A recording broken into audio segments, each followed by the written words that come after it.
What is this new algorithm? It's reading between the lines. No more noise, just precision. Matching hearts and minds. What is this new algorithm? It's the rhythm of what we do. If you post with purpose and passion, it's gonna find you true. Check my feed this morning, things feel brand new. Posts reshuffled, stories I never knew. No more chasing likes, no clickbait thrills. It's 360 brew, redefining skills. 150 billion thoughts in play. Learning what we mean, not just what we say. Every word, every vibe, every clue, all filtered through the lens of you. What is this new algorithm? It's reading between the lines. No more noise, just precision. Matching hearts and minds. What is this new algorithm? It's the rhythm of what we do. If you post with purpose and passion, it's gonna find you true.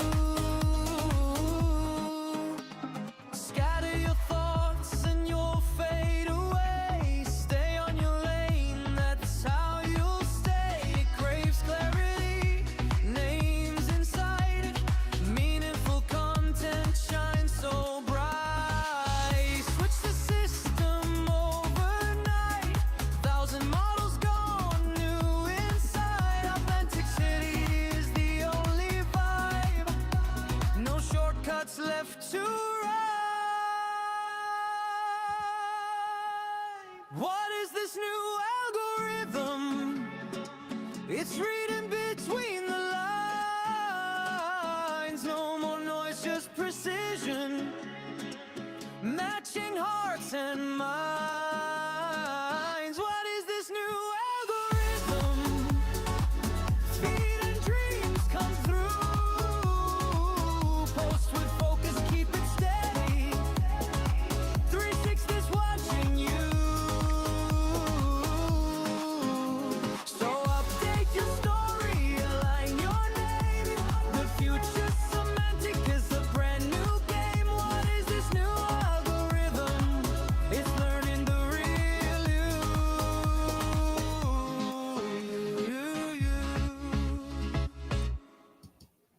Hang What on. What is this new algorithm? Welcome, Keith. How you doing? It is Friday morning in Melbourne, Australia. It is Thursday evening here in Toronto, and I can't wait to dive into today's conversation. Oh, it's a big one, isn't it? I mean, you've done lots and lots and lots of research. LinkedIn's got a brand new algorithm. We're trying to work out what it means. It's a killer, and but there's some really massive advantages in learning it. What did you begin? Where do we start? I mean, there's so much going on. Well, why don't we start with introductions, and then I want to kick off with a little bit of my research and what triggered from this research, what triggered today's conversation. So for those who don't know, my guest and my co-host, and I'm proud to say a good friend from down under, Keith Keller. Why don't you introduce yourself for those who don't already know you? Yeah, and that's okay. I mean, Australia's a long way away, and there's 8 billion people in the world. You may not have heard of me yet. What I do is I've decided, exactly like what LinkedIn wants me to do, I've decided that I want to be the social audio expert. I want to do shows on LinkedIn, on Substack, on YouTube. I'm not sort of dogged on where I send them, but the format is always the same. It's always no video, social audio, video off, this style, talking heads, right? Now, in a way, that's exactly what LinkedIn wants you to do. They want you to focus on one thing be the best in the world, and they will reward you. So this is actually perfect timing. I don't do videos. I don't put my video on. I have a webcam in the back of the house somewhere, but I never plug it in. And I'm dogged, and I'm really brutal on sound, which again is another thing that LinkedIn wants you to do. They want high quality content.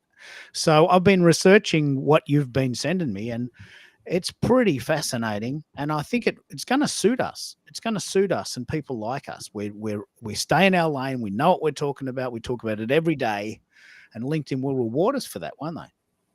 That is right. I'll jump into my brief introduction and what I want to be recognized for. Want to be the live stream and on-demand event specialist. So as much as I will implement and blend and bring customer experience into my conversations, I want to deliver and help the community that I support and the clients that I support deliver an outstanding, seamless experience so that they can help raise awareness around their brand, get their communities to like, know, and trust them through live streams. So my content will be focused on building awareness around live streams, producing, moderating, and supporting live stream communities. And the on-demand and repurposing will be summaries and how-tos and resources centered around live streaming. That is the lane that I will be sticking into. But now I want to take a moment and welcome all our listeners who are joining us. You know, I keep saying I'm streaming to Substack. I haven't seen the notification yet. Keep an eye on that. See if it's definitely working. I can see it here. All right, fantastic. So part of this research, I dove into, you punch in or key in a query, and there's an abundance of resources, top voices, some who we already follow, some new that we're now following, who are all talking about the 360 Brew AI-powered algorithm. Now, what I started to recognize in very short order, a lot of chatter about what it is, how to optimize and make the best use of it, what areas to focus on. I was seeing and reading everything with the exception of one subject matter. Live events. What does 360 Brew do for you when it comes to events? And that really resonated with me as a gap. So here's an opportunity for me to kick off in my lane. Let's start conversations about what the algorithm can do to help and what we can do for ourselves to help ourselves accelerate and be. What have you found? What have you found? Well, why don't we start off with the question, what do we think this new algorithm is and what its intentions are? What do you think the intentions are? Well, I think from what I can tell, LinkedIn wants to favor expertise over fluff. What I have heard called puffery, which is a real word. And basically there's lots of fluff and bubble on LinkedIn about here's me in front of the mirror taking a selfie in my brand new bikini. And I've often thought, what does that have to do with business? Sure, you're gorgeous, and that's amazing, and good on you for that. But what are you talking about? What's your area of expertise? What do you know? What am I going to learn from you about? And I think LinkedIn is starting to realize that there's a lot of this puffery, this idea that this fluff and bubble to game the system, and that there's actually very little value in most of the posts that people use because they're tricking the system to get more hits, more dopamine. And I think LinkedIn is, I don't know how they're doing it, but I think they're pretty clever at saying, okay, if you know what you're talking about, we'll make sure that we get the word out for you. I'm just going to trust that's what their intentions are. Absolutely. They want expertise, and they want to reward expertise, and they want to try and avoid fluff and bubble. Is that a fair assessment, a fair guess? That is a fair assessment. Leslie, Omar, Kemi, thank you for joining us. If you have questions along the way, and we encourage active participation, we want our events to be an immersive experience for those who are attending live. And if you do have questions, please drop them in the comments, and I'll be sure to bring them up and we will address them. Now, I want to preface today's conversation. I am not an expert in algorithms. I am just researching. I am building a brand in real time, and I want to be able to give back to the community with what I'm learning, what I'm finding. And if there is someone who knows something that I don't, I welcome you to join us and share what you know, what you can help others learn to be seen, heard, and remembered with success. Right. Before I jump into this presentation, we're going to try to keep this presentation from being a presentation. I want this to be conversational. That's where live events do their best. So I will bring up slides. I'll probably take them down, but rest assured, I hate reading verbatim, so I don't want to put anyone to sleep. They're here just for part of our conversation. Now, 360 Brew for me, it's a couple of weeks in. For others, we lost Keith. He'll be back shortly.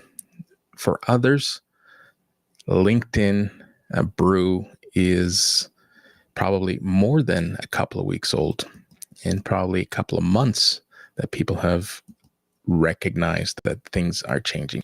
It is no secret that our reach, our engagement has declined. It seems to be like all we're reading or everything that's coming across our feed is how everyone is up in arms with how poorly they're performing. Now, this is happening with intention. I have full confidence and belief that this will come out on the other end being grateful for this update. This is LinkedIn's most significant update, in some are saying in history. It's so sophisticated. It is AI. It's an AI model that fundamentally is going to change live streaming as much as it's going to change everything else. No one is talking about how it's going to change live streaming, but we're going to talk about that here today, because when you look at the intention and the purpose of what this algorithm is going to do, it's going to make your events, provided that you're following their best practices, it is going to make your events visible to your ideal customer, to your ideal community, to your tribe. But there is some housekeeping that is required, because the AI is reading like a human, is reading and analyzing your profile, matching it to your event description. So it's important that we forget about the spaghetti strategy. Stop throwing spaghetti at a wall and hoping that it sticks. Stick in your lane. Know what you're talking about. Describe it to the best of your ability, and focus on bringing people who will see value in that message. And the algorithm will reward you. Mate. I mean, let's talk about the spaghetti strategy, because we all know what that means. The idea of, oh no, I've got a big event next week and I just hope people can come. But if we can get very intentional, and from what I've read, if you can get the first, say, paragraph, even the first sentence, to really hone in, this is why it's very good that we need to know what we're doing, what we're good at. If we can get very clear on what we're setting out to talk about, and put that in the first paragraph, it gives LinkedIn something to chew on, doesn't it? Yeah, absolutely. And that is, how do we do that? What are you thinking? Let's pull apart how you would even frame your marketing materials. How do you do it? Well, it's I'm starting to read and hear more and more of. We've all heard of SEO. It's the search engine optimization, and now more marketers are talking about generative engine optimization. So you got to think like an AI. You got to position what you're writing down so that it's searchable by AI. So if you're using AI to help you, or if you're using AI to guide you, look up GEO and the principles of GEO, and it'll help you redefine how you're writing your descriptions, how you're writing your posts, so that they come up in AI searches just as effectively as in SEO searches. It's a new field. And I guess the key is that it's not trickery. The point is that we want people to hear what we have to say, or in this case, see. That's So right. there's 1.2 billion people on LinkedIn.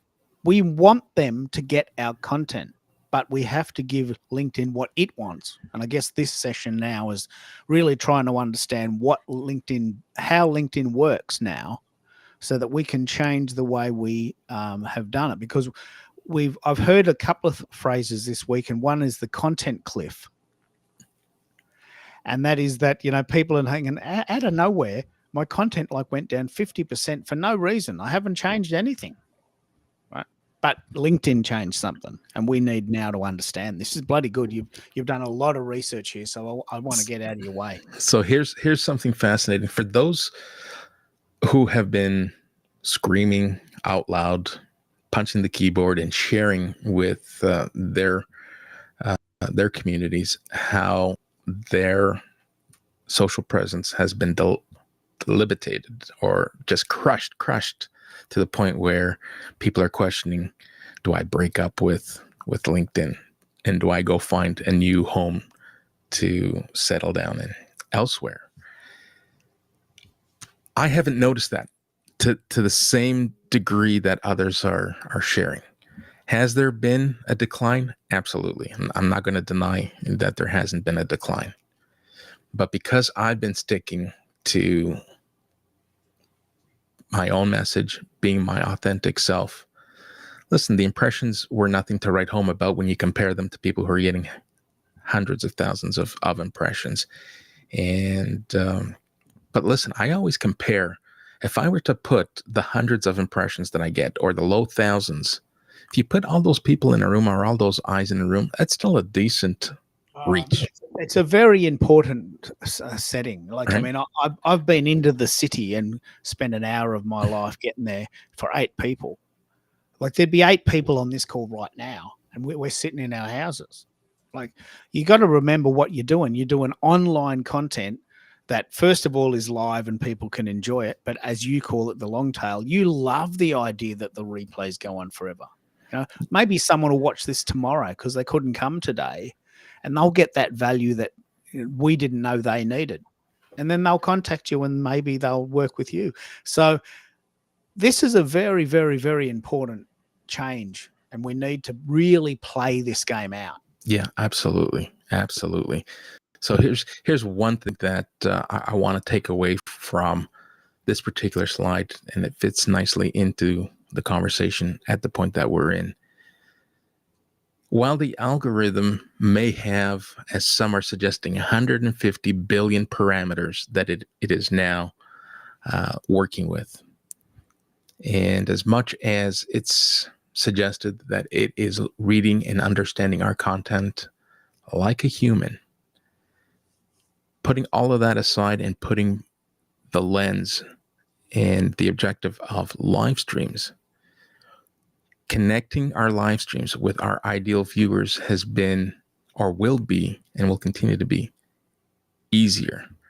We got to stop trying to push that square peg into a round hole by just inviting everyone. This isn't about just bringing people to an environment that you believe in. It's about bringing people to an environment where those who are attending will get value for attending. I love this shift. I love this shift. Just to set the tone, and we can talk about this in detail a bit later, but I've been, as a result of this new algorithm, I've been suspended twice in 10 days. But that's because I send a lot of DMs, and I'm pushing because I can't work out until now what I've been doing wrong. But if I can just relax and say, look, LinkedIn wants people to see this. So just describe it well, and Mhm. LinkedIn will put it in front of people. Like it's a lovely thing to think about. Instead of pushing very hard the spaghetti strategy of throwing things fast at the wall, what about trusting that LinkedIn wants people to see this? And if you know what you're talking about and people want to see it, their job is to simply put that in front of them, and they can make their own mind up, right? It's That's right. it's a very, very powerful paradigm shift, isn't it? So that's the relevance first distribution. And listen, I have some great examples. I've hosted and had fantastic guests on previous shows. Some do better than others. And those who you look back and watch the replay, great conversations. And I now start to piece together, why would a great conversation not perform well? And from a host and a producer of a live stream, I'm now thinking how much influence this new algorithm may have had. I may be the live streaming specialist, but the subject matter, the way I described it, is not my area of expertise. And I had a wonderful conversation with John a few weeks ago, who is an expert in his field. But because I positioned my show and I described my show outside of my realm of expertise, it became about his area of expertise. And it was with good intentions. Don't get me wrong. It was with good intentions, because I wanted to spotlight John and bring his community, his ideal client to the show. We didn't have as good of an outcome as I was anticipating. So now this becomes a combined effort where any one of us who are thinking of hosting or having a show, if you're going to bring experts from outside of your area of expertise, it's important that you set the stage up. How does your expertise tie into the event? Or if someone else's expertise, which may not be yours, takes center stage on that live event, then it's important to know who's going to take the lead in promoting and describing that show. So in John's instance, in John's show, if we would have set the stage and have him promote the show as his own, as an ESG expert, environmental, sustainable, what's the G for? Can't remember. Governance. Governance, yeah. Right?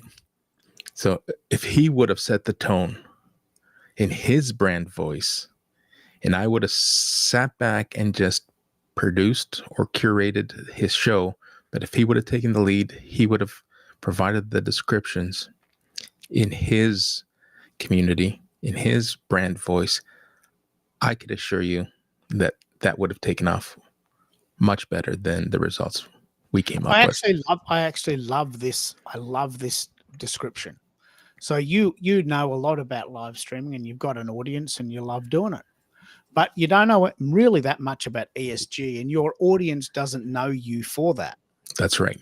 So if you could have done that, and this is a very good learning for the future, especially given what you do, if you could have held John's hand and sort of worked him through how to run an event, he has the audience. He just doesn't have the expertise to run the event. But you should have, and we know this now, we should have run it on his account with his audience, and you should have just held his hand while he ran it, because you know a lot about this, but no one knows you for ESG, so no one came. That's right. Whereas had he have done the event on his account, people would have come, and you could have held his. You could have even have run the event. And this is a very key learning, because if we're tagging with people, we just need to stay in our lane, know what we do. We do this. We don't know ESG or anything else, cooking.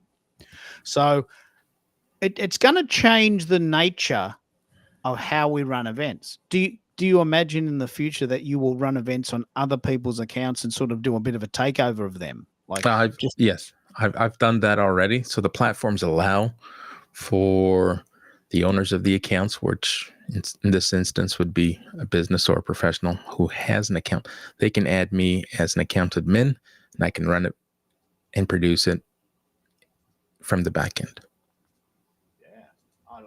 I love this. I love this because it's a very good example of someone who knows what they're doing, but they're missing that key skill, the key skill of doing the event. You know how to do the event, but you don't know the subject matter they're talking about. Most importantly, you don't have the audience. And the example that we can use is, as you may remember, I did an event about how food affects your mood for entrepreneurs who are a bit run down, right? Now, I thought that was a pretty easy link to understand. You know, entrepreneurs running their own businesses, using the internet, don't get much sleep. They don't usually eat very well. Let's help you, right? But LinkedIn didn't think that was a relevant point, and almost no one came to that, even though it was a great show. Yeah. Almost no one came to that event, and that's probably my fault because I tried to get LinkedIn to talk about food when really I talk about tech. That's right. So another great example as to why it's important to understand what the algorithm is asking of us, or what LinkedIn as a enterprise is asking of its creators. You know, we had good intentions. Your show as well as my show, two great examples, two great conversations, and you know, experts in their field. But the outcome, the reality was, hey, there were some lessons learned from us because we weren't, or we didn't set ourselves up for what we are known for or recognized for. So yeah, and it would be simply a matter of holding that person's hand. Now, what's really interesting about this algorithm idea is that a lot of people know what they know, but they don't know what you know. So we have a very unique opportunity now to actually help people who want to get the word out, but don't know how to push the button or what mic to buy. Because I've read a lot of stats about this. LinkedIn wants the material to be good quality. They don't just want you to talk into some dinky mic in the lounge room, do they? no, that you know, a lot of people say, you know, show up as you are, and yes, it doesn't have to be expensive. You can show up as you are, but you can also show up as you are and sound good at a nominal fee. And make no mistake, I was one of those people who were completely oblivious to the importance of audio. And almost, I'm going to shame myself here for a moment, where I had little regard for those who were hosting shows. So if I were to jump on and talk with someone, I'm driving in the car, I want to engage in this conversation, and I got the window cracked open, the horns are blaring, cars are driving past me, and I'm having this conversation through Bluetooth in my vehicle as I'm driving to my destination. I was completely ignorant around the white noise that I was introducing into that conversation. Yeah. Because you don't hear it, do you? You don't hear it. You don't. And why this is important is that we are now pushing back on what we're learning, and we're bringing it out to show what we can do. The actual PDF, I read the PDF. The PDF from the algorithm is 68 pages. That's the official document. 68 pages explaining it. Right? Now, no one's going to read that. I didn't read it. I skimmed it. And I just found all these cheats, all these really cool videos that I can I saw about it. But we are in a very, very, very unique part of history. This is the biggest AI, or certainly the biggest update that LinkedIn's ever done. A lot of people have got to get their head around it. So I'm going to get out of your way. I know you've got a lot of slides. No, listen, this is a conversation. You are not getting in my way. Stop me along the way, because this is how we show up as our best selves. I'm not going to sit here and regurgitate and read slides. I want to have this conversation. And now I am proud for each time someone questions, America, what are you doing? Delete moving connections. Why do you keep going through this annual exercise that you talk about where, 1,000 members are unfollowed, removed from your community? Do you not understand the power of those numbers? And here we are now being reminded about the profile intelligence and the importance of profile intelligence and how our network quality and connections now play an important part of this 360 analysis. So are you saying that the quality of your network also determines what LinkedIn serves you and what where it serves your content? Right, Does so it scour the if you've got a very generic sort of you'll take anyone approach, it might go in your go against you? Think about it. It was a few years ago where my profile was one of a job seeker. So I had a lot of people that I knew through industry connections, may not have known them personally, but had ties to an industry that I worked alongside.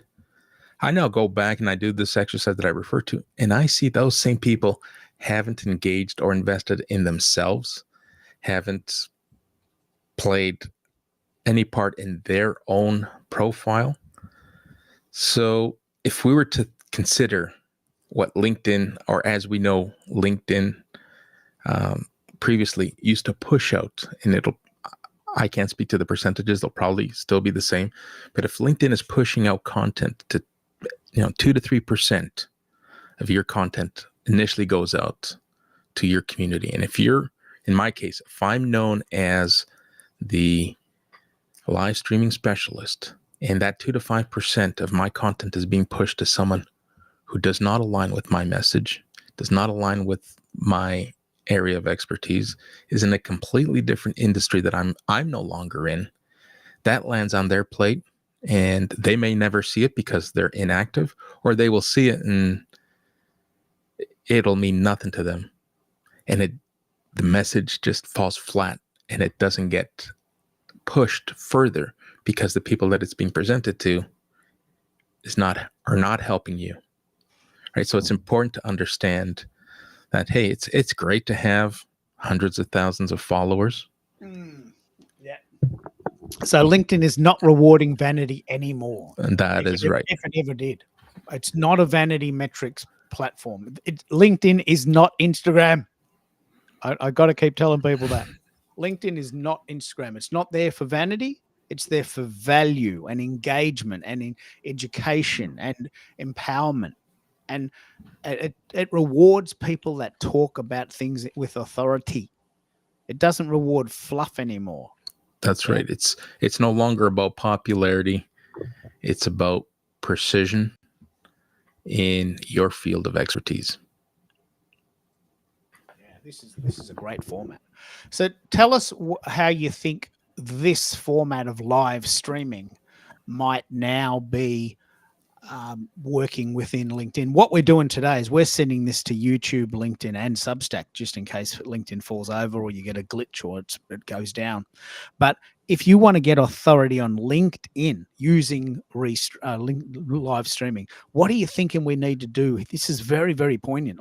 I've never seen anyone talking about this. We are on our own. We're in our own lane here now, aren't we? Well, let's talk about this.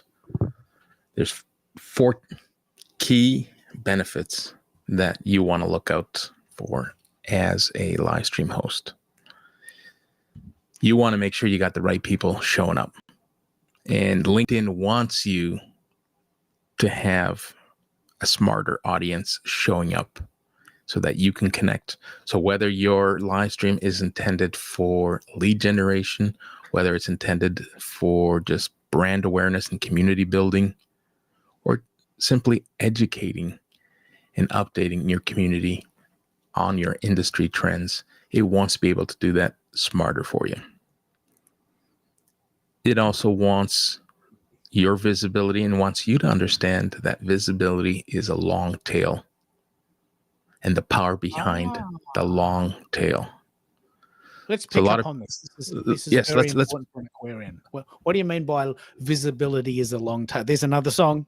Visibility is a long, long tail.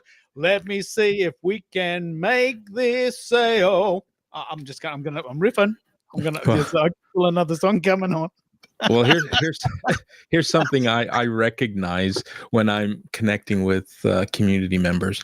When I'm reviewing and looking at their profiles, I now start paying closer attention. Is this person or has this person tried events? And I'll go into their events tab and I will see events with very low participation, very low engagement. And typically what follows is you look at the date and the last time they tried it was 6 months, a year ago, maybe 2 years ago. And each time I ask, it's like, hey, I noticed that you tried it. What happened? It didn't work. Well, why might it have not worked? What do you think you could have done, or what do you think you did or would do differently today if you tried this? And some will tell me, it's like, I have no idea. I know that someone suggested it was a good idea. I tried it and it failed miserably. So if you're doing a pop-up show, understand that that's exactly what it is. It pops up and it's gone. And if you're not talking about it, or you're not talking about it before it happens, LinkedIn wants you to promote it. Your posts, your content leading up to the event. You want to build hype. You want to build awareness. You want people to consider your message as something of value and importance. You're not going to want to miss this. And here's why. And a few months back, you heard me talk about the content trilogy, and I was competing with myself with my own content.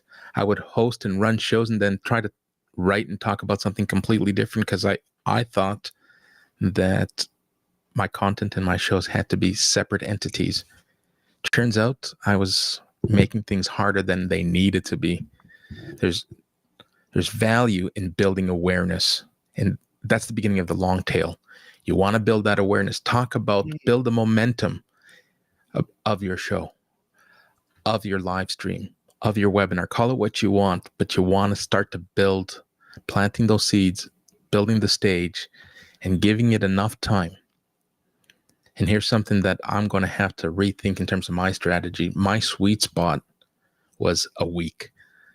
Schedule an event a week out, put out a poll that will give some insight as to what my community is thinking on the subject matter that I'm going to talk about. And this may require further testing, but the sweet spot may be 2 or 3 weeks where you take 1 week to talk about and set up and raise awareness. The second week, you focus on the show. And then the third week, you focus on repurposing. Hey, in case you missed it, here's what we covered last week. Here are some clips. If it brings or drives value, you may want to invest 60 minutes or however long and listen to the replay. I love this ongoing idea, and you and I both are on a very similar train in the sense that I talk a lot about repurposing. And my show, which starts next week, I started planning in September. And I think this is actually what you're really talking about now. Like, because I knew this show was going to be in September, I actually started promoting it then. And I started talking about it then. And 152 people have signed up to come to next Tuesday's show. So had I have just started the week before, I might have got 50 people, maybe that I might have, but I've got 152 people that have signed up to come to the event next week, and they know it's on. And with this in mind, I'm very proud of this strategy. The following day, because I know a lot of people won't come because they'll just forget, I'm doing a recap show for all those people that said, oh shit, I forgot. I got my days wrong. I'm deliberately factoring in that people may forget. So on the Tuesday, Monday in the US, I'm doing the main show. And then on Tuesday, I'm doing a recap show of sort of a glorified version of the same thing for people that I know who will forget. But I started planning that in September, and I think this is what we probably should start. I'm already starting to think about my January shows, February shows, because I usually have January off.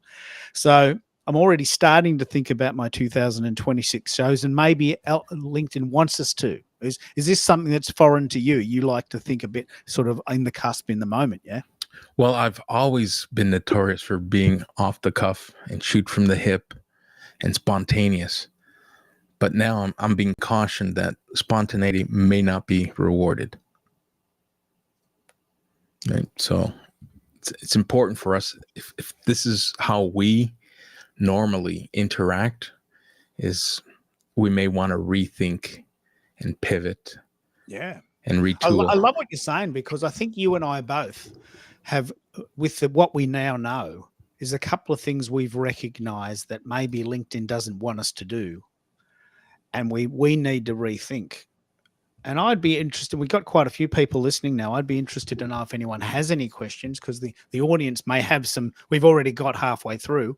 Do you want, are you throwing the questions now? Yeah. So if we have questions, let's drop them in the chat, and we'll bring them up. If we're connected and you want to join us on stage, we are welcoming anyone who wants to join us and join the conversation. This is a community show, a show that welcomes everyone on stage who wants to join and be part of this conversation. If there's something that you believe that we're missing out, that will bring and continue to drive value around this new algorithm, we want to hear from you. Send me a DM. I'll send you the link, and we'll welcome you on stage, and you can join the conversation. It's very important that we get the lay of the land of what the people think. We can talk for hours and have no one comment, but that may be of limited benefit. But I would really I'd really like to know what people think this new algorithm could be. We think we know what it is, and we think we know what it might benefit, how it might benefit people. But I would love to hear what people think. Have you been getting questions from your clients and your colleagues about this? So no questions, because it's new to them as much as it was to me, right? And for those who knew it was coming, like all the top LinkedIn voices, they've probably been keeping this under wraps for months, since the beginning of the year, because everyone was talking about poor engagement, poor reach, but no one came out until the last few weeks and started talking about 360 Brew. We all knew something was happening. We couldn't quite put our finger on it as to what was happening or why it was happening, but now it's in the public domain and everyone's talking about it. And it's important that we embrace and we adapt and adopt so that it will help us. It's no longer a hindrance for anyone who thought it was. Listen, LinkedIn, just like any other social media platform, their intention is to grow their ecosystem. Their intention is to help you keep other viewers, listeners, participants, members, however you want to define them, here. Right? And I'm surprised that all the chatter is around written content, when we know written content, if you put written content on a scale, it's declining. It's losing, depending on how you want to see it. Because it's easier to do. Yeah, it's very likely one of the core reasons why most people talk about written content, because it is one of the most easiest things to do. But that's where the windows of opportunity open up. Don't just do it because it's easy. And people will hear me talk about how think like a consumer. And some consumers, they like to compare apples to apples, with whatever it is that they're buying, with whatever it is that they're consuming. Stop positioning yourself from the lens of apples to apples. You don't want to be just another apple, because you will fall into that doom scroll and you will just be 1.7 seconds of someone's life as they scroll past what you said. You want to be an orange in a basket of apples. You want to be able to stick out and be different. You want to be the swan, don't you? You want people to stop on their tracks, like, hey, hold on a second. This is different. Let me take a closer look. Let me see what kind of value this is bringing. And sure, we talk for hours, and we enjoy talking for hours. And many people ask me, it's like, well, do people really stick around for the entirety of the show? Well, there's no secret. People don't stick around for the hour, for the 2 or 3 hours in some cases where you and I are speaking. But when you compare it to the written content format, whether it's carousel, whether it's just a short form, long form, people are consuming us for longer durations. The last time I checked, or the first time I checked, it was 10-1. You were getting more eyes and dwell time, 10-1 when compared to other formats. Now it's still 7-1, but there's probably more accuracy behind that data. And now a lot of people will also ask, what are your sources? Today's article that I wrote, I shared all my sources. This isn't, something that I conjured up myself. Give credit where credit is due. I shared all the sources in which I'm learning and collecting this information from. Right? Because it's not my area of expertise.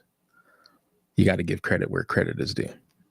And because this is quite a new idea, sometimes we don't even know the questions to ask, because we haven't even got our head around what it is to even understand what questions to ask. I'm a little bit like this too. I know it's coming, or it's here, but I don't actually understand exactly how it's going to benefit me. But what I really love is that we can start with what we do, and that is live streaming. I don't like to write articles, so I don't really care what LinkedIn does about articles, because I'm not going to write them and I'm not going to read them. So I don't care what that means. I don't really care. But what I really do care is I want more people to come to our shows. How do we do it? What do we need to do? So if you've got some questions about what you need, please let us know, because we're making this up as we go. It's very, very, very new. So we're on LinkedIn, we're on YouTube, we're on Substack. Now, all of those 3 places will create a replay if that's what you prefer. Can you work us through what you might do after the show to keep it moving, the long tail, as you call it? Yeah, absolutely. So at the end of this show, I will summarize and drop a blog entry on Substack, recapping what we talked about today. It will find its way back into LinkedIn as an article post. Then there's the short clips for those who consume short clips, bite-sized pieces of video content, which will be distributed across multiple social media channels. YouTube, for one, it'll find its way home in my YouTube shorts, in my Instagram. Some find their way into LinkedIn in terms of shorts. But it gives those who consume content in a shorter format, it'll give them those golden moments, those nuggets that some people refer to. But let's jump into some of the best practices. Now, these best practices apply not only for live streams, but just in general as it relates to the new algorithm. But for all intents and purposes, I'm talking about driving value from the perspective of a live stream. So before you go live, it is important, and we hear a lot of LinkedIn voices talking about optimization, and it's probably more important than ever to ensure that not only your headline, your about section, and your featured section reflect your area of expertise. So for me, it's important that it talks about live streaming in different variations with different keywords. With the nuance should be the same. It could be delivered in different formats, but it should be easily recognizable. I should be easily recognizable as a specialist or expert Yeah. in live streams. It's actually very, very cool if you get your head around this. LinkedIn wants you to be known for what you do. So if you know what you do, LinkedIn will help. I used to, when I was a Twitter dude, when Twitter was Twitter, my tagline was, "You are already awesome. My job is to make you world famous." You already know what you do. I don't need to tell you to suck eggs. You know what you do. You know it better than me, but you're a little bit invisible, and that pisses you off. Let's use Twitter to get the word out to the 300,000, 300 million people using it. And it was very, very, very effective, in the early 2020s. Now, maybe not so much. But this idea that when you know what you want, when you know what you do, you want to target people who want what you have. So it's LinkedIn is actually going after the shakers and the movers. It's actually really defining it now. It's getting very clear. In a way, it's very, very cool. It's really getting focused on the idea of what you want. And if you don't know what you want, maybe LinkedIn might. I don't think they'll penalize you. You'll just be invisible because you don't know what you want. I mean, have you ever been to a party? Have you ever been to a barbecue? And someone says, "Oh, mate, I need a job." What do? Oh, I could do anything. I'll mow lawns. I'll clean cars. I'll pull apart motors. I'll go into the city. I'll work in a factory. Yeah, but what do you want to do? Oh, I'll do anything. And then the next day he says, "Oh, look, I've got a job. Do you know anyone who is really, really, really good at cleaning cookware?" Well, I don't, because I know this one guy, but he'll do anything. So he's probably average at everything. He doesn't stand out. He wants a job. He's so desperate he'll do anything, but he hasn't niched.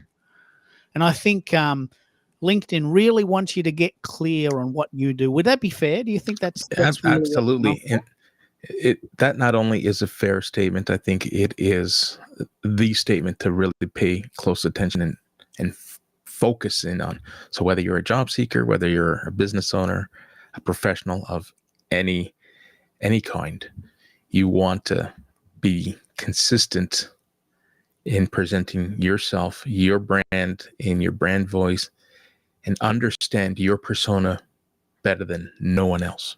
Because when you do that, you will get the eyes and the support from LinkedIn. So great segue. Let's talk about consistency. Consistency from this perspective. Hey, if I want to be known as the live streaming specialist, there's nothing stopping me from talking about adjacent subject matters, but keep it limited to 2. They're suggesting 2 to 4. I'd probably say 2 to 3 adjacent topics of conversation. So live streaming can fall in the marketing wheelhouse and can fall in, from my lens and my perspective, in the customer experience wheelhouse. We are delivering an experience that drives brand awareness so that those who are in a position to buy, those who are in a position to make a decision, you're raising awareness. So I can bring marketing and customer experience and talk about that from a live stream perspective. So those complement each other. So if you're going to talk about more than one thing and you want to be a specialist in one area, it's okay to have adjacent subject matters, but they have to complement one another. And if we go back to the example that we talked about with ESG,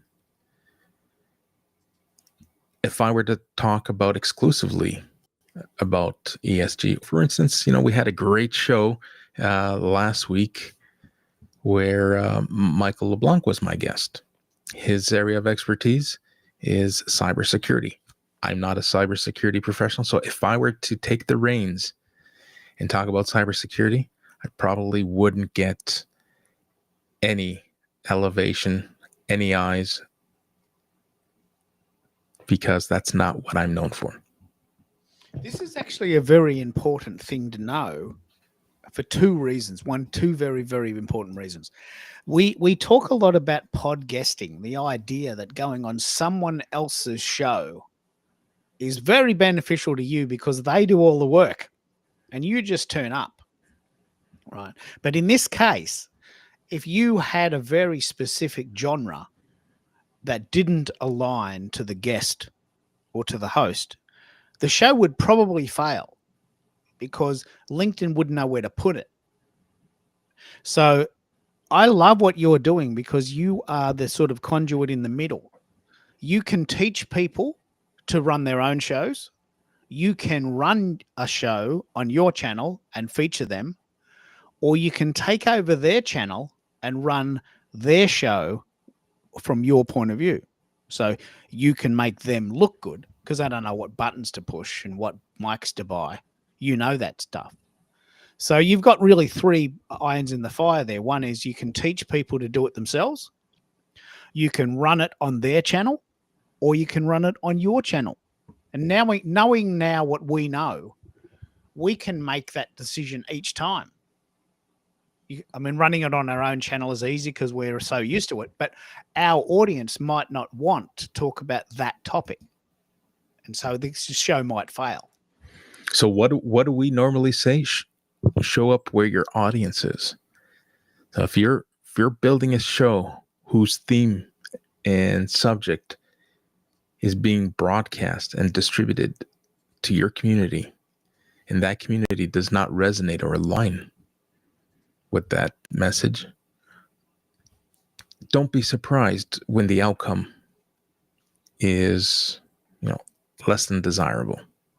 You got out of it what you put into it. You put a show together for the wrong audience. Yeah. Plain and simple. Oh, I love this. I just love this because creators create.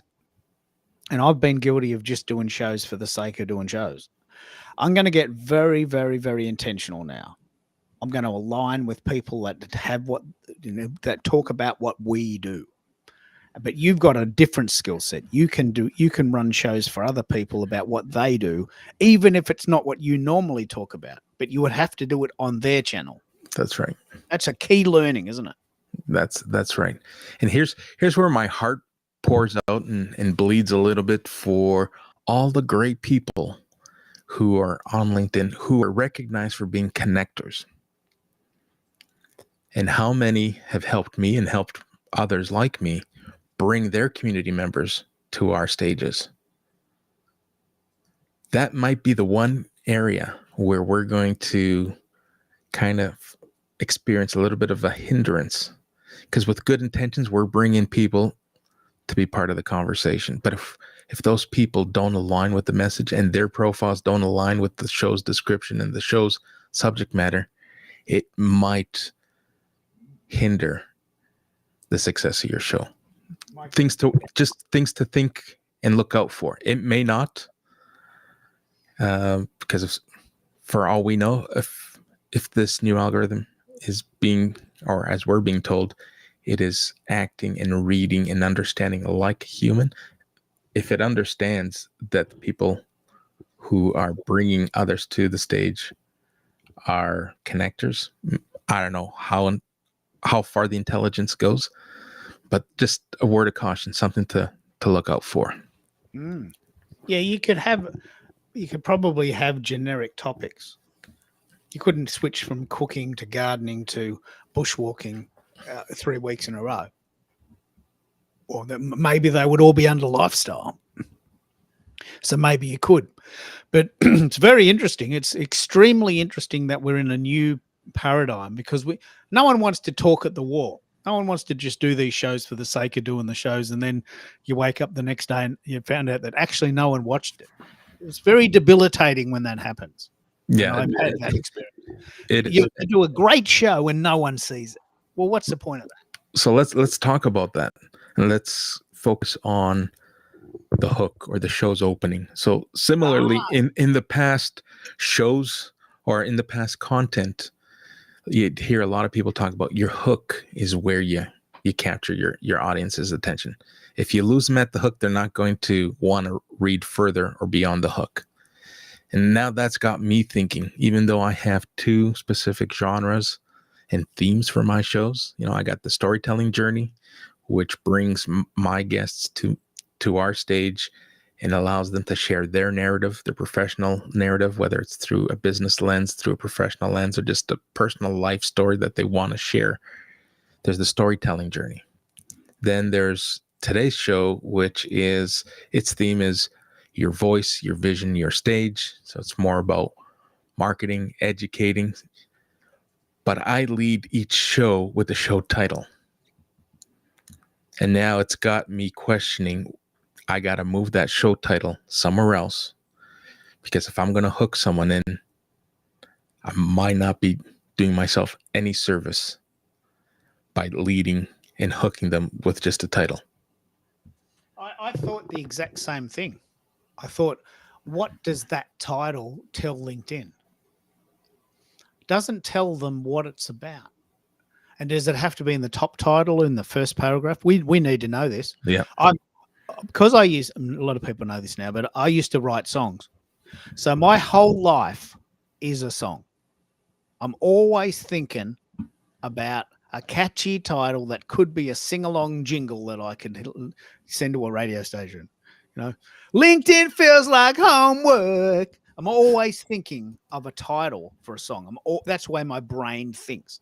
Now, I've noticed that my blog posts always have these catchy titles. And I test them. I test these titles to saying, I reckon this one's going to go well. What do you think? Well, why didn't that work? I thought that was good. But if you have these, when we were writing songs, we noticed there was an incredible amount of songs that sounded something like, Baby, I Love You. Yeah, well, that's great. There's about 17 songs on the top 40 with that title. Which one are we listening to, Keith? Which one are we talking about? Baby, I Love You. I mean, there's probably a dozen songs that with that line in the chorus. It doesn't really say anything, even though it's an emotion we all like to talk about. So maybe the same thing. We need to have these really sharp, catchy titles to let LinkedIn know and the consumer what it's going to be about. What is this about, Keith? Yeah.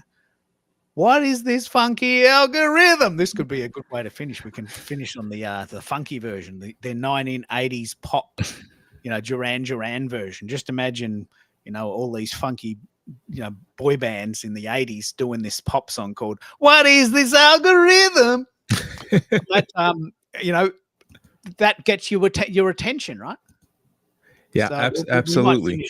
We might finish on the funky one, but I think what we've got to now do is we've got to tell LinkedIn what it wants. It wants to know what the show's about, how it is relevant to what you do, and how the guest will bring value to your audience, as opposed to just interviewing someone because it's something to do on a Saturday afternoon. It's going to be challenging because some titles are very generic. The storytelling show, right? Well, okay, that's good. You're gonna introduce someone who's going to tell their story, but I don't think they want that vanilla stuff anymore. That's right. So it could require a rebranding or just some refinement. I can embed the title in the thumbnail so people who are looking at the graphic will know it is the storytelling journey. But in the title, I'm going to have to come up with something that is a little more eye-catching, that'll teach or provide insight and focus on value. Try not to be too clicky. You don't want, because you will be flagged if you come across as just delivering clickbait and getting people to get into your show. You got to find the balance between value and it's got to provide clarity. So listen, this is still early stages. We're going to learn, and as we do normally, and we love doing this, Keith, we will test, and we've said it before and we'll continue to say it, we're comfortable sucking at something, provided that it's going to teach us something and help all of us move forward and be better. Because someone has to go first. Yeah, absolutely. Absolutely. And not everyone has the courage or the bandwidth or the time or the mind space or just the desire. Look, I don't like feeling stupid, but I don't mind it in the sense that someone has to do it. And I love the payoff. Personally, I love the payoff of coming out the other side and says, guess what? I worked it out. Tick. I'm pretty clever. That I did that. I worked it out. I get a buzz out of sort of going in there and tinkering. Yeah. But not everyone's up for it. It's a specific mindset. It does take a little bit of sort of courage in a way. It does take courage. Absolutely. Absolutely. And listen, many of us overthink this, and it's got to be perfect before we do it. We're comfortable in not being perfect. In fact, we encourage and condone. In fact, I'll go as far as say condone. I condone imperfections. It really brings our authentic selves. It demonstrates not only vulnerability, but progression.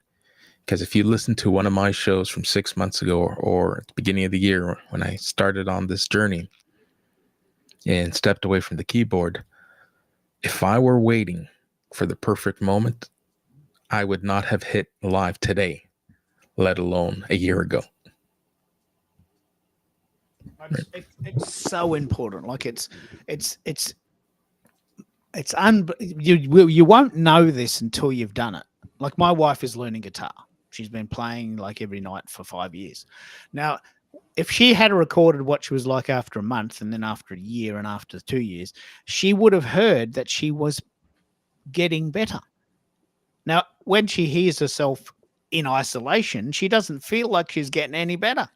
But if you know that you've been playing every night for 5 years, you are better than you were. But you've got to be a beginner because you just don't come out of the womb playing guitar. If you want to learn something, you got to suck at it for about a year. The challenge that we find is that sometimes you don't really want to suck in public. You know, Carol doesn't play in front of people. She just plays in the lounge room, and I'm the only one that hears it. And it sounds good, but she thinks it sounds terrible, so she doesn't want to have anyone playing. So the challenge for us, don't mind doing it. We don't mind doing this in public because we've got to learn. And you can't drive sitting in a car park. I mean, you can't just learn to drive, reading a learn to drive manual in the car park, never putting the car into gear. You got to go, haven't you? Yeah, absolutely. Absolutely. Let's jump into the next best practice. You see this overlay that I dropped in here, like, comment, share, and now there's this save button. If we look at and consider what will help amplify us. Now, it's no secret. You see people doing it and saying it on other social media platforms. You know, don't forget to subscribe to my YouTube channel, like, comment, and share.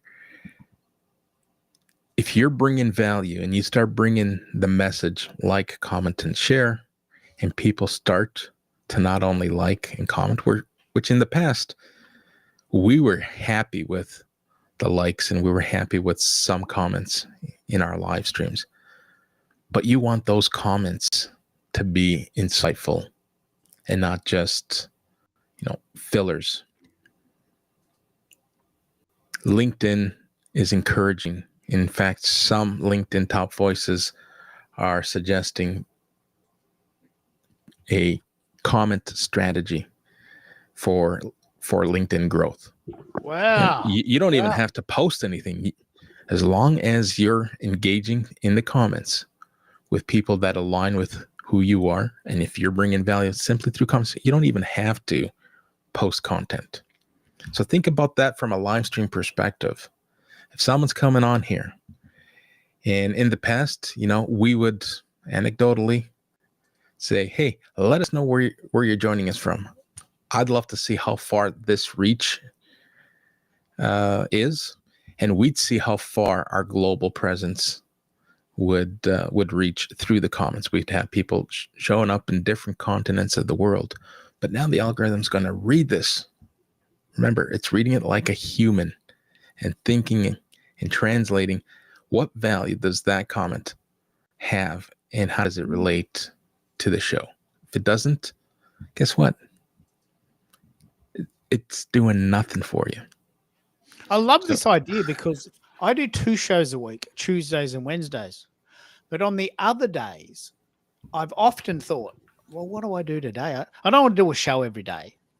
I don't want to sort of go down the rabbit hole of a show because you get sucked in and suddenly 2 or 3 hours go past and you're thinking, hang on, I just had a little comment. It was only supposed to be 10 minutes.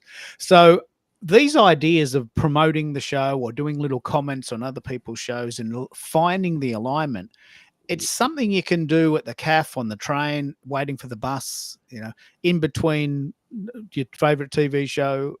It's something you can fit into your life. It's actually quite practical, isn't it? It is quite practical. But let's talk about the underlying gold or silver lining here. Engaging is one thing. Engaging with purpose and clarity, another. But the minute people start saving what you've said and sharing, that outweighs a simple like. Oh, wow. Okay. Right? So if by virtue of someone reposting, if you got value, or if I'm delivering value that someone recognizes as valuable, not only to themselves, but reshares it or decides to save it. Hey, this is gold. I'm going to save this and come back to it. This will now be a resource that I can come back to. Now, is it going to be a struggle? I'll be the first to say yes. Because how often do you save someone's post? I think it's safe to say seldomly. So LinkedIn is really, really raising the bar here, but also delivering a message of it wants you to deliver value. It has set the bar high for a reason, because in the past, when people were just hacking away and trying to find ways to build virality and build vanity, you now set the bar so high that no matter how many hacks you try, your hacks will never meet that threshold that they've set. Yeah. This is important because I know there's a lot of, for lack of a better word, tricksters. I can teach you how to make 7 figures in a weekend. Follow this very simple plan, which is in my $97 ebook, and you will be rich beyond your wild imaginings. Promise, or your money back. Yeah, okay. I see that sort of stuff all the time. Trickery. They're not telling you anything until you buy the book. That's not what LinkedIn wants. LinkedIn wants you to say, look, I do know what I'm talking about, and here's what we're talking about next week. Please come to the event. The event is going to be very good. But here's a little bit of a teaser about that event. And you've started to do this, haven't you? Started to blog about it. You've started to do posts about it. You're leaking out what the events are about. Absolutely. So that small trickle before and that trickle afterwards, that is where you continue to drive value. Right. And if you look at the polls that I put out and those similar who are exhibiting similar levels of understanding and behavior, we may not get the thousands or the hundreds of respondents participating in our polls. And some up until now have said, well, polls are more about being lighthearted and just getting people to kind of forget about business, forget about expertise of any sort, and just let their guard down and be human. But if I were to put a poll out that asked on weekends, hey, we're going out for pizza, the family, and Turns out that I hate Hawaiian. My wife loves Hawaiian. The kids like, just regular cheese pizza. What's your favorite topping? We see these all the time. Sometimes it's pizza, sometimes it's, something else. But polls that have zero alignment to someone's area of expertise, I see that shifting. So today those are getting a high engagement, but they will either fall flat or they will continue to have that high level of engagement, but bring a little value to the person who's posting it. If you're an expert in any field other than, and we'll keep using the pizza example, if you're an expert in any field other than being a restaurateur or a distributor or supplier for pizza or a restaurant, and you're putting that poll out, yeah, you might get some good engagement, but it's doing nothing for your personal brand. It's doing nothing for you in terms of giving you the social authority for your expertise. You're doing yourself a disservice by distracting the algorithm. Hey, you want to be known for pizza? Great. That seems to be the only thing you'd like talking about are these poll questions that have zero relevance. So your irrelevance becomes your relevance in the eyes of the algorithm. That is actually one of the very key points. If you stick to your guns and you are known, like I know someone who was famous as a candy tester. Like, I have no idea if she's still alive, but her brand was, guess what? I just found out about this brand new candy bar and I'm going to give it a score. I'm going to unwrap it. I'm going to tell you what it feels like. I'm going to tell you what it tastes like. I'm going to give it a score out of 10 and I'm going to tell you where you can buy it. And next week I'm going to go to another shop and they've got a different candy bar. Right? And that was her channel. Her YouTube channel was about that. Now, if you did that consistently every week, I'm unwrapping a candy bar and giving it a score. That's in a way what LinkedIn wants. You are the expert on candy. And taste-wise, I'm going to give you some synopsises, if that's the right word, of what it's like and how much it costs and if I would buy it again. Now, I don't know if I've ever seen a candy bar video on LinkedIn, but given the analogy we're using, if that person did that every day for a year, they would be like LinkedIn's leading expert on candy, because that's what LinkedIn wants. I'm using a really stupid analogy to exercise the point. Would you agree? That's right. No, I would agree. And it's here's let's jump into, because this is a perfect timing to lean into this. Things to avoid, critical behaviors to avoid. If that's what you want to be recognized for, if you do it enough times, you will in fact be recognized for that. But stop over relying on AI. If you want to be known for something and you're leveraging AI, hey, the secret's out. Everyone's kind of leaning into AI. But when you start looking and feeling and rating and sounding the same as everyone else, the cat's out of the bag. You're using AI. You still have to show up. Use AI to get you. Let's have that discussion.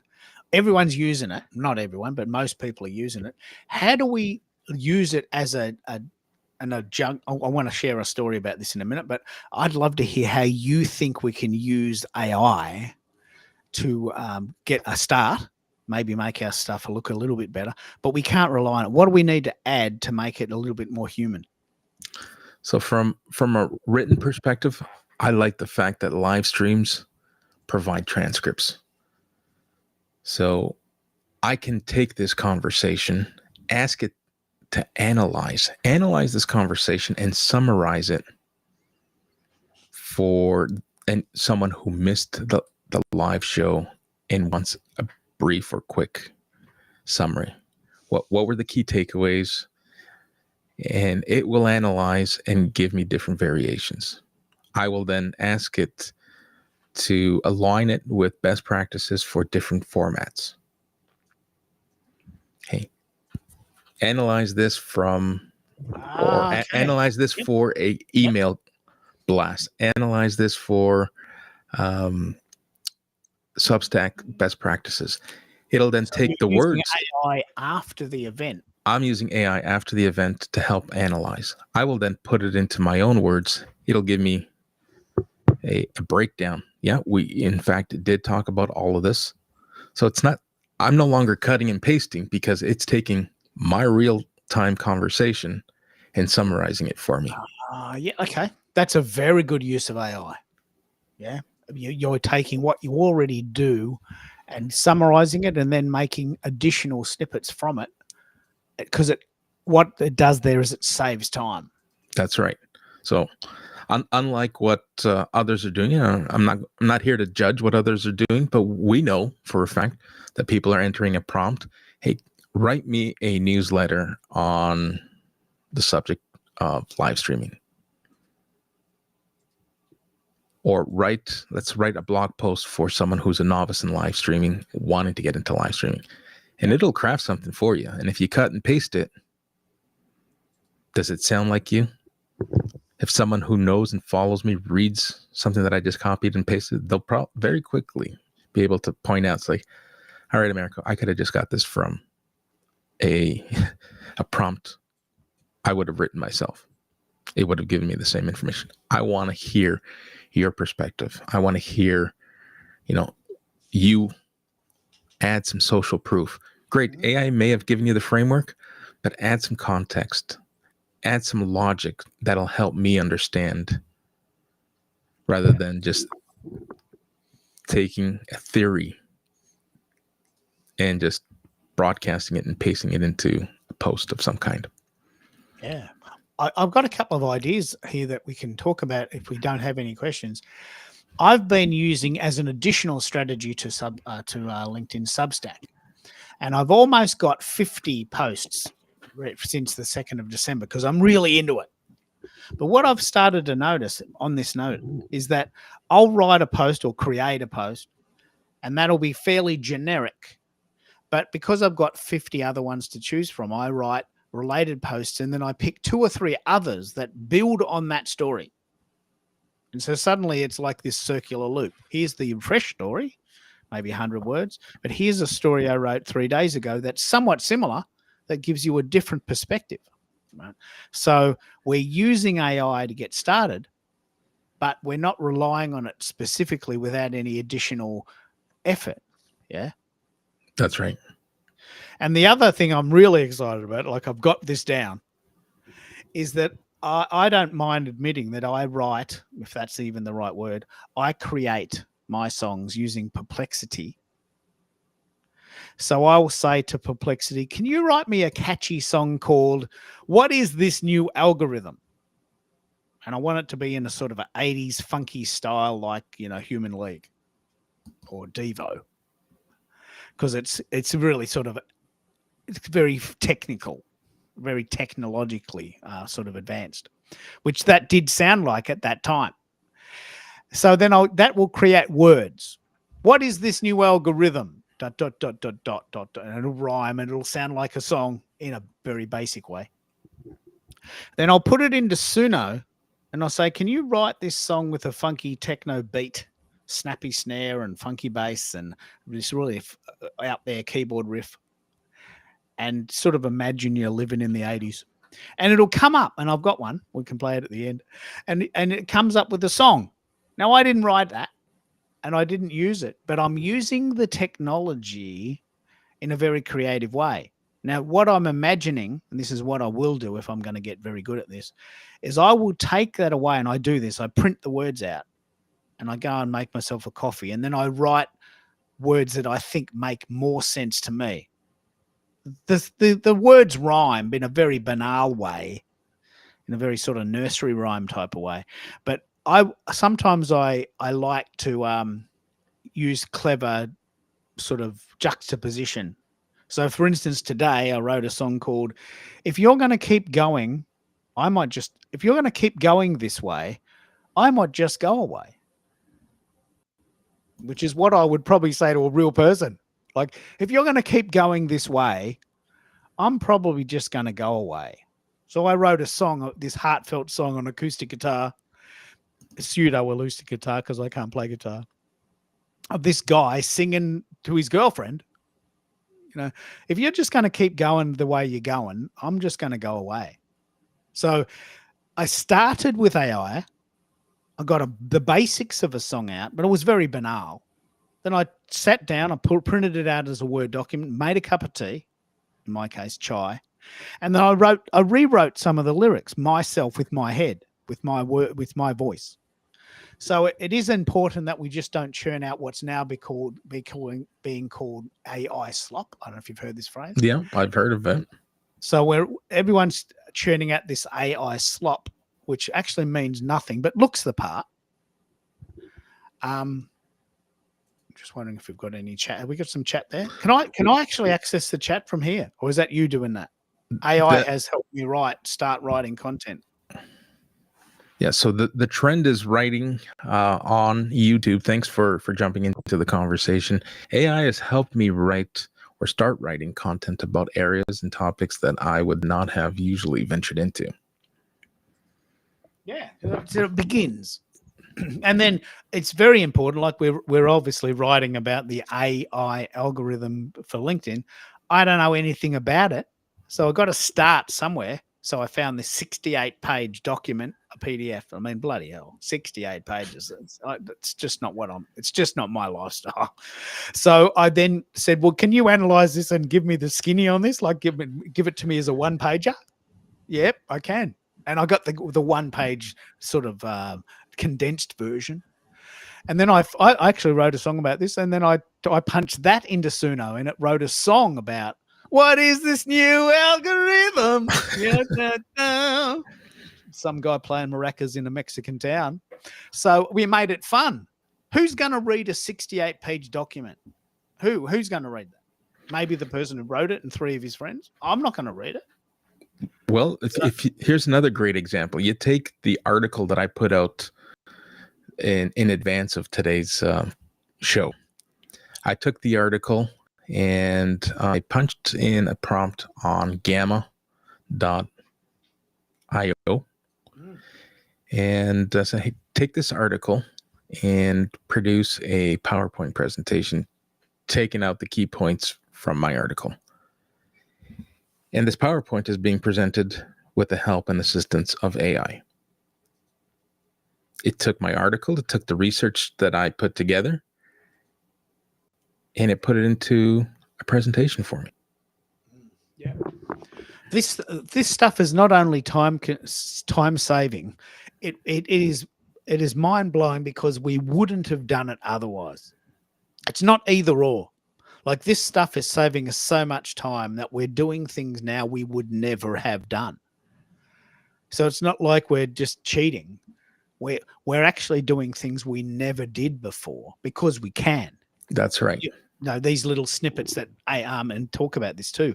Substack creates these little snippets of these shows for you, and it's very timely and it's very, very concise, and it has a little note there on the lyrics or the words are overwritten. We wouldn't have time to do that, so we just wouldn't do it. It's not like we would pay someone else and they're missing out on it. We just wouldn't do it. So now we have something that we didn't have before. And that becomes a couple of, so maybe 4 little snippets you can give to people. Bloody brilliant, isn't it? It is brilliant. Absolutely. And there's, we should be proud. And a lot of people shake their heads. Oh my goodness, you used AI. This is so fake. Listen, yeah, there's it's no secret. There are stuff that comes across and visually appears to be fake. But there are tools here that are helping us create and do things that we wouldn't have done otherwise, as you point out, which is very valuable. And then there's cases where it's doing things or assisting you with things that you were going to do, but it saves you time. And time is such a valuable resource. I could have put this PowerPoint together, probably would have taken me an extra hour, where in minutes, it took my article and gave me slides to choose from. Tell me how you did that. What tech is that? Where you use Gamma? Yes, so I used Gamma to create the PowerPoint slide from a transcript or from a written article? From a written article. I put in the prompt, hey, analyze this article that I put out on LinkedIn earlier today. I wanted to summarize and highlight the key speaking points for today's show. And here's the description of today's show. Enter all of that, and it spits out, here's what we think. You can then edit. It's like, all right, there's either too much or not enough. Then you can use what it recommends, and then you can add and tailor it accordingly. But it's not making stuff up for me. It's taking what I've already created in a different format, distributed in a different channel, and it's taking that same information and helping me repurpose it. Do you think that if someone challenged you to go back to a life without a dishwasher, would you do it? Well, if you have no choice, you go back to it. But I think it's safe to say that many of us would choose not to go back to a life, whether it's a dishwasher, whether it's a car wash. Now, who wants to take out a bucket and a pail and suds, and scrub their car outside their home or in their garage or wherever? Like, when you can just drive through, sit in the comfort of your car, listen to a few tunes, and let technology wash your car. It's a very good analogy. A car wash is a very good example of modern life. Would you go back to when I first moved to Melbourne, 1984, I lived with this older family, and they had this two-pronged system where you would wash your clothes, and then you would have to take them out of that device and put them in another device to spin them. And so it was like 2 20-minute cycles per load per session. So I'd wash my clothes and they'd wash, and then I'd have to take them out and put them in another gadget to spin them, and then they'd be sort of dry enough to put on the line. Right? And I don't think I'd go back to that device. I wouldn't. I wouldn't choose to go back to a device where I had to wash and spin separately. And I would never go back to a life where I can't load the dishwasher one day and have it all done in 3 hours and just go and do things, and then just take the devices out. This is, in a way, AI. It's a type of AI. It's a mechanical device that actually is working in your favor. The challenge is, a lot of people just use it without any discernment, and suddenly we come up with this phrase AI slop. Yeah. Now we've been going a long time after hours. Are you getting tired? Am I pushing your limit? I can go for 4 hours. I know you can.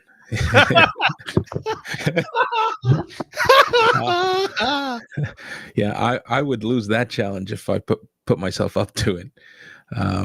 Now we'll continue. We're just ramping up. It's been a fantastic conversation, and listen, we're just scratching the surface. As I touched on at the beginning of the show, I am not an expert in this field of understanding or claiming to understand the algorithm. This is research and learnings that I've encountered and came across and felt that it was valuable to not only share, but share from a live streaming perspective, because I'm reading it, and all my research is pointing to assistance and resources from every angle, with the exception of the angle that focuses and centers on events.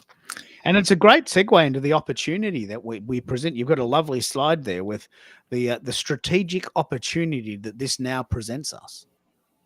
Yeah. Absolutely. But let's talk a little bit about, because it's been staring me right in the eyes, and I want to talk about it. It wasn't part of the research, but I want us to understand and take a moment to discuss that AI cannot fix bad audio. While it will read and understand what we're writing, what we're transposing, what we're putting on, it does not understand the difference between good or bad audio. Are we making this up, or are we seeing that the research dictates that LinkedIn wants the quality to be there? LinkedIn wants to reward good quality. Wants to reward good quality of content, but it isn't said. I did include this as part of my research. It's more of a recommendation than research, based on experience, based on real life examples where I learned that no matter how polished we can get with or without AI, if we don't sound good, you can lean and leverage AI all you want, but if you don't sound good, it's not going to fix bad audio or bad visuals.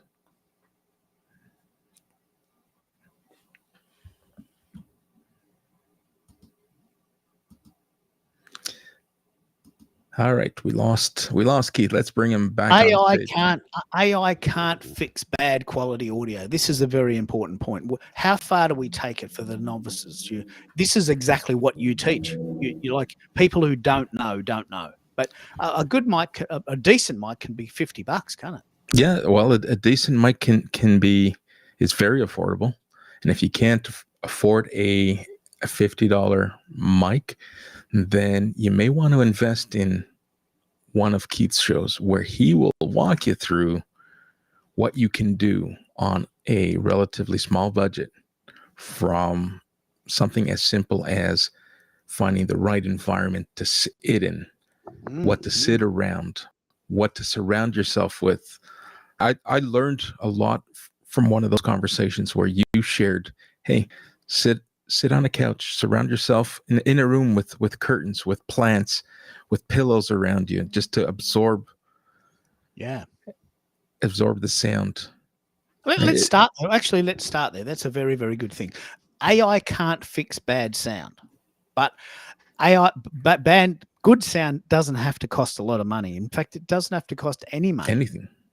Because if you can sit in an environment where there's soft furnishings and plants and lovely environments, then the environment will sound good.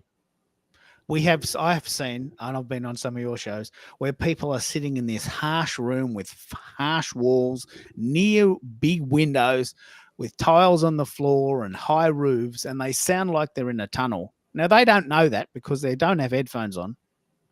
So just by wearing, this is the biggest hack, just by wearing headphones and hearing what you sound like to others, once you get used to that, that is the most important hack with good sound. Because you'll be able to say, hey, guess what? I sound like I'm in a tunnel. What's going on? There's that big window. Why don't I put a curtain over that? Or why don't I go and sit on the couch? Or why don't I try and sit in a different position? It's very easy to do, and we've had these discussions, and we've seen them in real life, in real time. People simply moving to the lounge room and making a miraculous difference in like 4 seconds. Yeah, you've been on those calls, haven't you? Yeah, absolutely.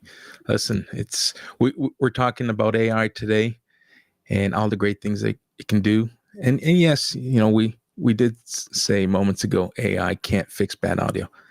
Technically, if you had the right software, it probably could. But if you didn't have that as a resource, there's fundamentally different things that you can do at zero cost to sound good. Yeah, and most importantly, as it relates to the new algorithm, LinkedIn can tell, and I don't think it'll penalize you if you have bad audio, but it will reward those who go to the effort. And I guess that's the way to look at this. If you go to the effort, you will be rewarded. It won't be wasted. And if you don't, you'll just sort of fall to the back. There won't be any dramatic shifts, but you just will get overlooked. It's like anything, isn't it? Yeah, it is like anything. So you'll get the reward. Anyone who talks about or has spoken about the poor reach, the poor engagement, all right, the cat's out of the bag. We now know why it happened. The question now becomes understanding, because they're being very transparent in saying that the new algorithm isn't here to punish creators. It's designed to elevate the meaningful voices and the authentic expertise. So if you want to wallow in what was once great engagement and fool no one but yourself, then you will continue to not see the results. Now, if you want to take the proverbial bull by the horns and say, all right, you've now shared with me why I was experiencing poor reach and poor engagement, it is now incumbent upon me to learn what I need to do differently. And upon doing anything that is being suggested, doing that differently, consistently, I will be rewarded. I love it. It's a nice way. It's a positive way to view it. Like, we've got the opportunity. It's here to be taken. You can wallow in what was and whinge, or you can say, hey, if I embrace this, I'm going to be the first to get this. Like, a lot of people won't. A lot of people won't watch this episode. A lot of people won't learn what we know now to be the truth. They just won't bother learning it. And if that's the case, that's up to them. But for those that want to learn, the availability of really massive shifts is possible. As you've got here on the slide, there's a massive opportunity if you embrace it. That's correct. And I support and I'll stand behind it. And now, knowing what I know today, and I'll continue to learn and I'll continue to do my research and gain best practices to look at this from a lens that will help myself and help those who are live streaming host their and deliver their best experience to their audience and to their community, whether it's through educating, through inspiring, through building community. We now know what is being asked of us. It is now our responsibility to make that happen. We've been given a cheat sheet in a way, haven't we? We've been given the rule book. That's right. So, and this slide caps it off nicely. The playing field has changed and now favors substance over followers. So let's not worry about who shows up, for how long they show up. Just know that if you stick to delivering value, whether it's live or on demand, and I know we prefer live, the live engagement, there's nothing more rewarding than having someone immerse themselves in a live conversation. That is the core of live streaming. You want to be able to answer questions in real time, participate in dialogue and conversations in real time, but don't lose sight of the fact that there's an abundance of opportunity that goes beyond the live. And I'm going to demonstrate right after by starting to repurpose, and you'll start seeing and experiencing today's show in different variations, written, short clips. It will find its way through where I'm hanging out. So YouTube, LinkedIn, and Substack. And I will demonstrate. This will be my social proof. This is why I host my events. It's to be able to share with my community who ask, hey, do you have any demos? Are there any pieces of work that you can share that you do? Absolutely.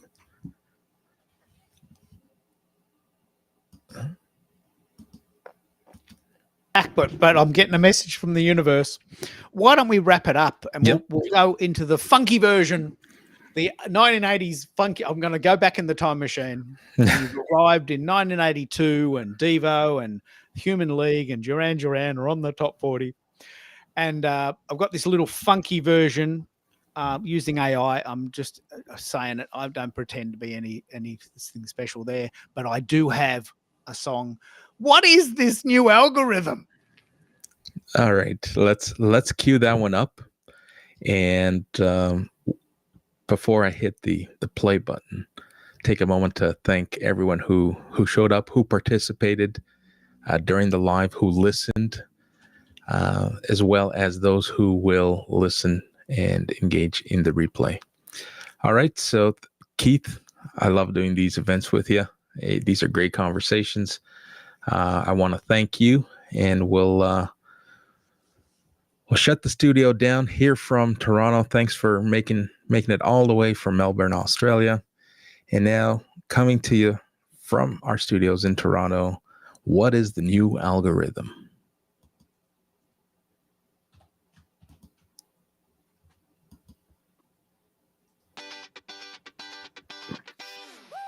What is this new algorithm? Got me spinning in your rhythm. Every click, every beat feels like you were made for me. What is this new algorithm? Is it real or just a system? I don't know, it's truth or fiction, because I'm trapped in your encryption. I was scrolling through the static, lost in lines of code and magic. Then you showed up in my feed like you knew just what I need. Your smile, a perfect recommendation, tailored to my situation. Is it fate or calculation? I'm caught in fascination. Every move you make, it's optimized, like you're reading all my vibes. Is it love or just design? I'm trying to decode the sign. What is this new algorithm? Got me spinning in your rhythm. Every click, every beat feels like you were made for me. What is this new algorithm? Is it real or just a system? I don't know, it's truth or fiction, because I'm trapped in your encryption. You're the glitch I didn't fix, a perfect loop I can't resist. You're trending in my heart's domain, a viral spark I can't explain. Are you comfortable to adore me, or just data?